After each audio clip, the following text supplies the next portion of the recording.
Sandra stared at her phone in disgust as the person she was on call with, Irene, had to drop the call because her mother called her. This was the third time she would be having a serious conversation with her 28-year-old friend, Irene, who lives with her parents, and the call would be interrupted by her mother asking her to do something. At first, it didn't mean much to Sandra. She was her mother and she had the right to call her. However, it started irritating her when it happened the third time. Irene's mother doesn't respect her daughter. Once she calls, nothing must delay. Not even her daughter being on call. She has to drop the call. Sandra had wanted to have a long awakening conversation with her, but she didn't go beyond a minute on call with her before her mother interrupted. Worse still is how Irene's mother doesn't even know anything about Irene's mental health. A recent post on the social media has sparked Sandra's interest in her. She made many posts online that had pain as an undertone. At first, Sandra wanted to mind her business because they were just roommates on campus, not really friends. But when the post became consistent, she reached out to Irene to find out what was up with her. Irene didn't disclose the information to her, claiming she was fine. Until one morning, Sandra turned on her data and she saw a message from Irene. The message was short and precise. It was in the form of a question. "When will this end?" she read. Sandra became interested in the case, and upon further interrogations, she found out that Irene felt stagnated. She has been working as a secretary in a private firm in her town since she finished her youth service. Despite working for 6 years, she didn't have any tangible savings, no husband, and yes, she still stays in her father's house because her salary can't pay her bills. She had enjoyed the financial shield that comes with not paying bills in the house, but not without its demerits. Firstly, she has to cook twice daily.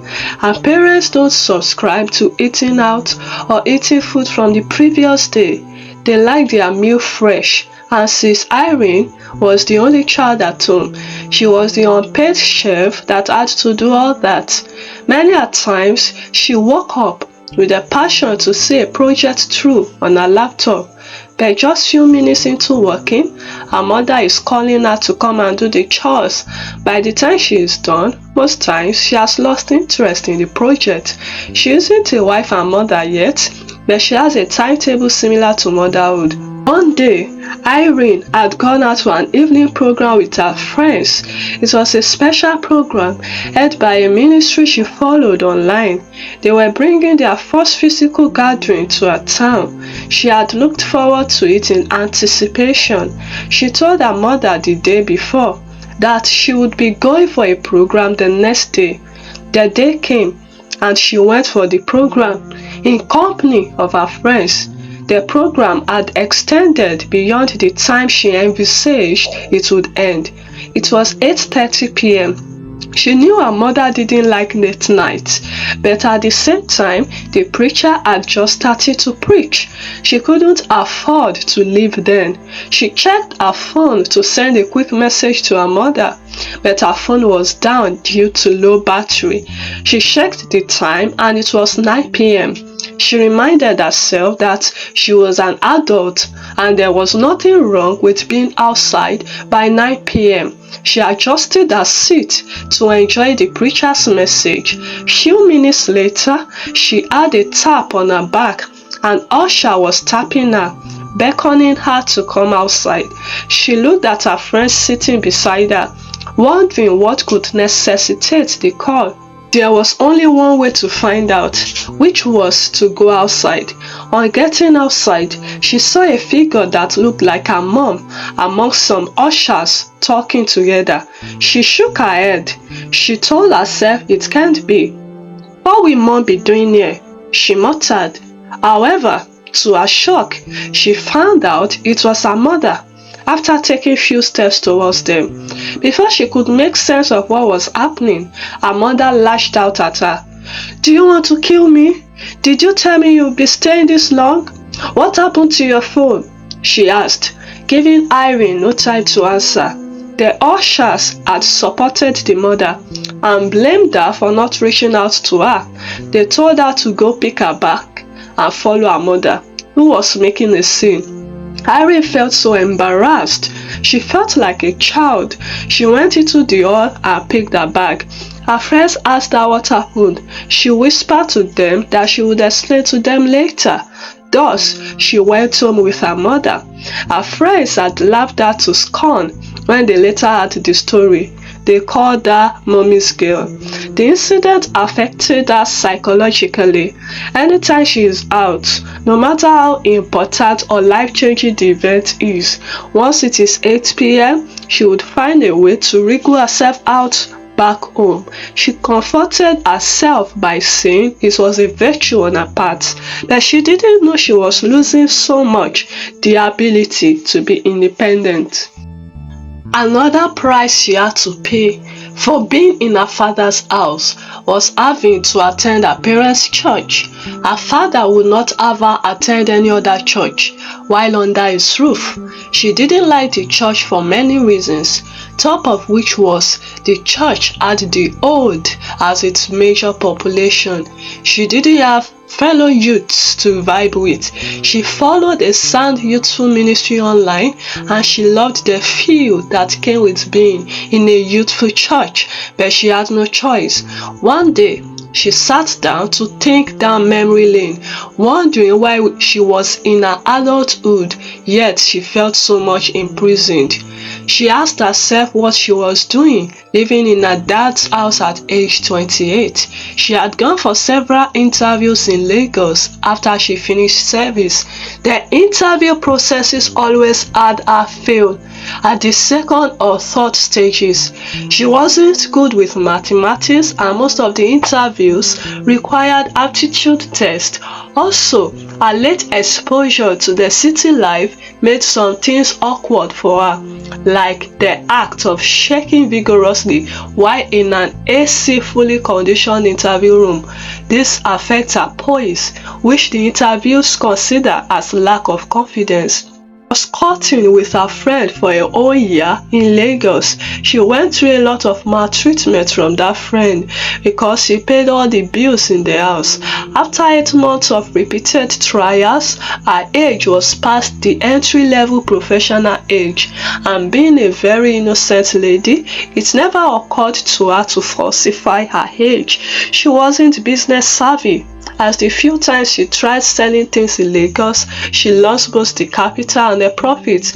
Out of frustration, she went back to her town after a year. It took her 2 months before she could summon the courage to look for another job in her town. She made an attempt and boom, she was able to get a job as a hospital secretary, a job which paid her 40,000 naira monthly. For the first few months, she was happy to earn her own money.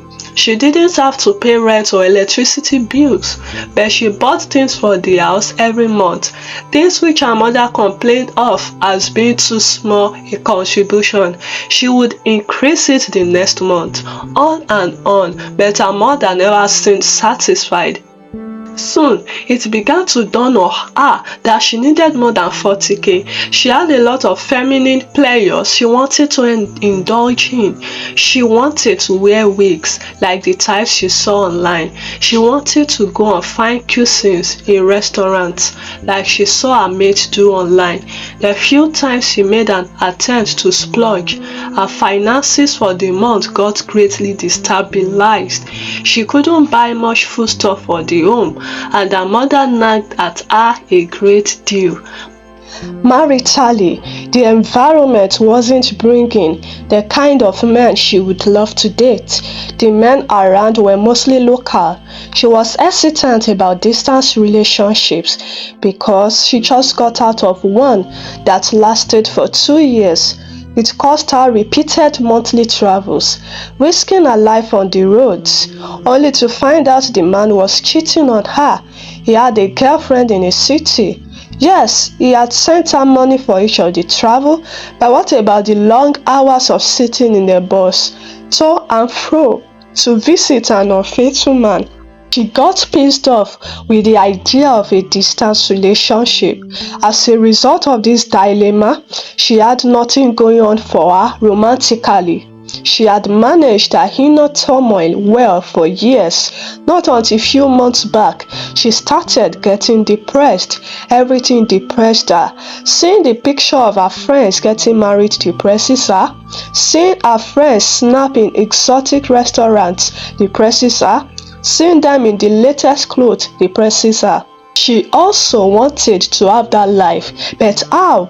She was too naive to get those things the immoral way.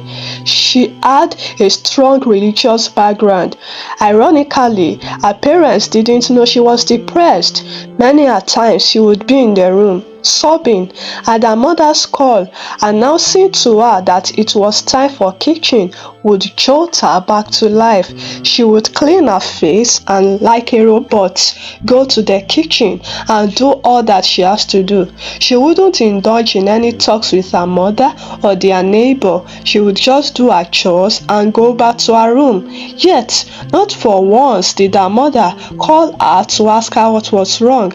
She communicated her pain using excessive, hilarious, dark posts on the social media.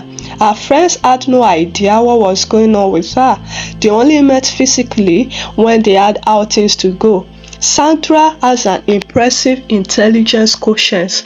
She wasn't really close with Irene, who has courted her as a final year student in the university, while she was a past three and had no best space. But she knows her expressions when she is truly happy. She could pick Irene's mood many times by her looks, her courage, her pace while eating. Irene once called her a witch before her friends, due to how she knew her too well. For a singular act of scolding her for the entire session, Sandra has a soft spot for her. No wonder her apprehension when she saw the fourth post that confirmed her gut feeling that indeed Irene wasn't fine. Her first two attempts to get her to talk were unfruitful until that morning her message came up. Irene's parents wanted to matchmake her with a son of one of their friends. She has had interactions with the young man in the past and she couldn't withstand him. She didn't have any form of physical attraction for him at all. Her parents waved it off as a silly excuse and they insisted she must marry him. She knew it was high time she left the house as she had started losing peace by her mother's daily shouts and insults at her. Sandra was glad with the development. She is a human capacity builder and she had wanted to have sessions of self-discovery with Irene on phone. She wanted to have the call sessions with her for as long as was needed to get her on track, but her mother wouldn't allow her have a smooth conversation without calling her. She would always call her to do something for her, an act which was frustrating for Sandra, who wasn't collecting any fee for the effort. When Irene told her about the first matchmaking, she had just one advice. "Come and live with me in Lagos," she said. "But I will have to lose my job. I don't want to be a liability to you," Irene said. "No, you are not going to be a liability. You will work as my assistant. Then I will build you into greater things," Sandra said confidently. Irene was hesitant about the offer as she had had a terrible experience in the past from living with a friend, but at that point it was better than remaining in her father's house. She told her to give her some time to think about it. Some days later, she agreed. She picked her bags when her parents weren't at home, wrote a letter for them, and off she traveled to Lagos. Sandra welcomed her in a grand style. She gave her a bouquet of flowers as she stepped into the living room. She also had a food tray that she had ordered for her. They hugged each other and exchanged pleasantries. Sandra led her to the bathroom, allowed her eat, and told her to go and rest. 15 minutes later, Irene woke up and found her way to the kitchen. She saw someone cooking and figured out it must be the maid. She introduced herself and asked to help her with the cooking. The maid was hesitant as she knew her madam wouldn't have none of it. She was about turning her down when Sandra came in. She was shocked to see Irene there. Irene, I told you to rest. You just came from a 10-hour journey. What are you doing here in the kitchen? Sandra asked. I don't feel sleepy. I just want to help. It isn't in my habit to be sleeping while others are in the kitchen, she explained. Sandra looked at her with a straight face, pondering some things in her mind. Let's go to the garden, she said, and went out of the kitchen. Irene followed her to the garden, where they had a ready-made table and chair. The maid seems to know Sandra so well, as she brought 2 cups of juice without being requested to do so. After a few sips, Sandra told her she didn't like her trying to help out in the kitchen barely few minutes after she came. She said she brought her around for capacity building, not for chores. Leave the pot alone. There is a life outside it, she said. Irene smiled. To her, Sandra was a rich, spoilt lady. The next day, Sandra gave her a spare laptop she had at home. She had downloaded series of materials on them. She showed her where the files were stored and told Irene to ensure she kept herself busy with them while she went to work. Her brand, which she would be assisting, was a big one, and she needed to broaden her knowledge. Irene, forgetting the previous day admonition from Sandra, had warmed the food and set the table. She found out that the maid she saw earlier wasn't a living maid. Sandra appreciated her and went to the table to eat. Just few moments later, a delivery guy brought in food in liters. Obviously, Sandra has her meals from that company, but she decided to eat what Irene had set on the table in order to feel appreciated. Left to her, it wasn't necessary. This lady needs to focus on other important things, she muttered. For 2 weeks, Sandra always gave her materials to read, and she was expected to give a written report of the content in the evening when Sandra gets back home. She always goes to the kitchen to drag her out to network with the neighbors.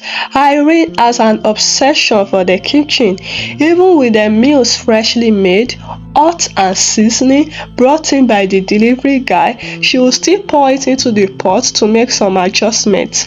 According to her, it's either the salt was too small or the pepper was much. Sandra always met her in the kitchen, which she didn't like.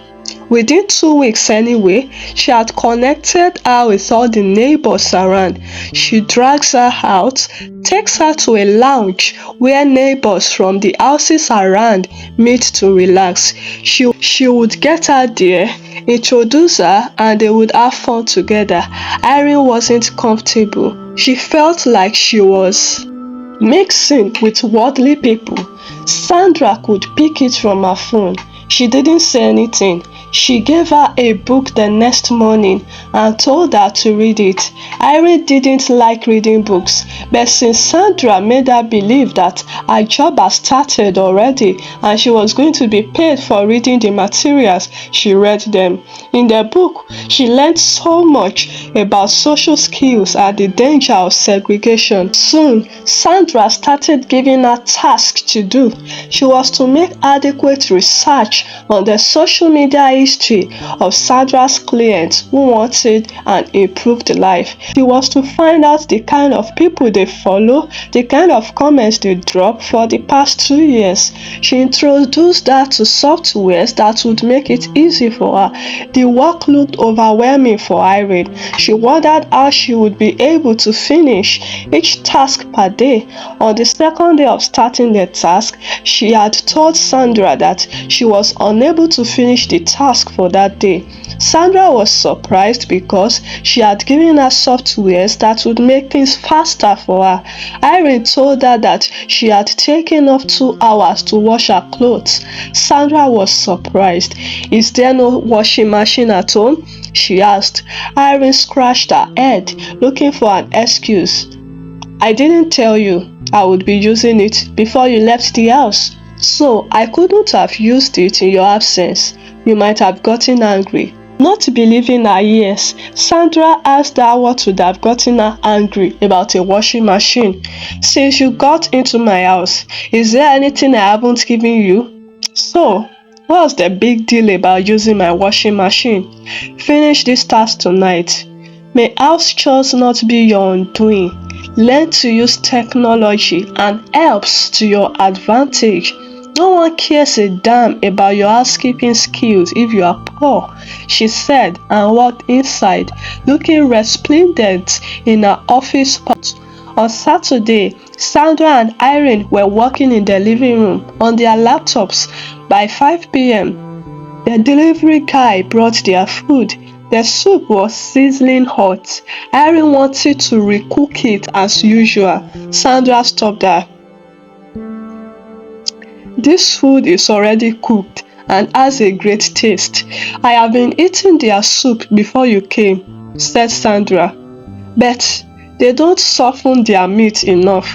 Their salt isn't always enough, and..." "It's all in your mind, Irene. I have had friends eat this soup over and over, and they always enjoyed it. Free yourself of this burden of having to always be in the kitchen," she said and went into her room. Irene stared at her. The next day, Irene bought her 10 different courses in the same niche. She had found out her strength in her several reports that she had written from researches she made for her. Irene screamed and asked when and where the time was to learn 10 skills. She mentioned sadly how she hadn't had an afternoon nap since she came to Lagos and life had been hectic for her. Sandra felt a sting. She felt accused, but she knew she had to stretch her to expand her. 8 months later, Irene's 2 friends back in her town decided to relocate to Lagos. On getting into a major roundabout in Lagos, they found a big billboard with Irene on it. At first, they thought it was a look-alike. The other friends cheered and confirmed it was her. The information on the billboard announced that she was holding a training for professionals in a very expensive hall in Lagos. They took a picture of the billboard, called the numbers on them when they got home. A personal assistant had picked it. They were told to book a call with Irene on Calendly where she would talk to them. If she was sure they were people she knew, she would arrange a time for a face-to-face meeting. She ended it with, "My boss is currently out of the country. I will get back to you when she is around." Both friends stared at each other in awe. Realized they couldn't reach her on her old number anymore. They really wanted to connect with her because they believed it would give them a soft landing in Lagos. The date that was available for them to pick on Calendly was in 2 months' time. Irene was booked till then. They wanted to see her before then. They had just one choice: pay the ticket fee of 10,000 naira for our upcoming event. 10,000 naira was a lot to each of them at that stage, but they felt it was worth it. They paid online with their cards. They waited patiently for the D-Day. were squatting with a friend of theirs. They wanted to get jobs and then be able to afford an accommodation. The day for the event came. The hall was full to the brim, mainly young people and some professionals. 30 minutes into the event, Irene was ushered in amidst a standing ovation. She looked ravishing in a long pink, well-covered gown. The clap went on for 2 minutes, even after she stood on the stage, waiting for them to finish. Alicia and Karen, her friends, were proud of her from afar. They wondered how she was able to carry such professional weight in just 1.5 years that she left their town. The event anchor came forward to do a proper introduction. He reeled out her achievements in the past 8 months. She had increased the sales of 150 companies at an alarming rate in just 8 months. The anchor read out the companies, and they were top companies in Lagos. Her friends kept murmuring, "Wow," inwardly. They didn't know they had a star as a friend. After some minutes, Irene gave her presentation, which was wow. After that, the audience were broken into cells with teachers to teach them. After the event, Alice and Karen had had their eyes on Irene all day long, so they ensured they followed her to the car. As securities wanted to stop them, but Irene saw them. She asked that they should be allowed. She hugged them. Alice and Karen gushed over her. They admired her hair, clothes, her bag, and everything. Irene was just smiling. They told her about their initial call to her PA and the proposed meeting. She told them not to worry and gave them a card. She got into the car and left. Alice and Karen were so joyful. Irene got into her apartment. She flung herself on her couch tiredly. Her maid brought in a glass of wine and some snacks to serve her. Her chef came to ask her what she wanted to eat. She made a call to Sandra, who was on vacation overseas, to share her joy with her. She looked around her exquisite living room and was filled with gratitude to God and her friend. She didn't know she could do so much within such a short time. She had listened to Sandra's repeated pleas to outsource chores to people and invest her time in crafts that would really change her life, and it really paid off. Now her house sparkles and her food gets done without having to lift a